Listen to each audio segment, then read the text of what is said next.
When I first heard about GranBlue Fantasy, the art style and gameplay in the trailers instantly reminded me of Tales of Arise, a game that I really enjoyed a few years ago, so I was looking forward to the release of the first action RPG in the GranBlue Fantasy series. The demo that released a few days ago lets you play a tutorial, a story part and 3 missions of the quest mode that can be played in co-op. In the story part that is around 45 minutes long, the party arrives at a location where people are held hostage by a horde of goblins. You are asked to take care of the goblins, and when you accept you will fight in 3 different locations that already show a lot of enemy variety. Because even though they are all goblins, there are many different types, like a small one that I would describe as the basic one, an archer, a magician and a bigger tank type with a huge shield. Your rescue mission ends with a boss fight against a huge armored enemy with a giant sword that, regardless of his appearance, moves and attacks really fast. The quest mode that will be the part of the game that can be played in co-op consists of shorter missions where you either fight multiple enemies or bosses.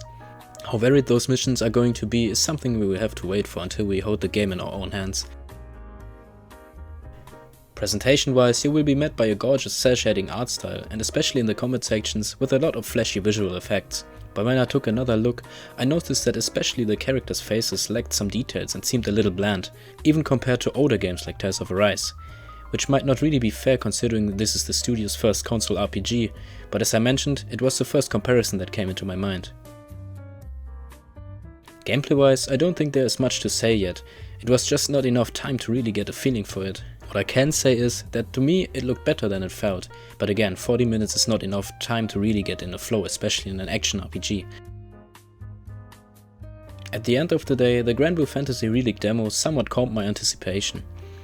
And I think that I won't be diving into the story at release, especially considering Persona 3 Reload's release only a few days later, which on its own will probably take at least a month to finish.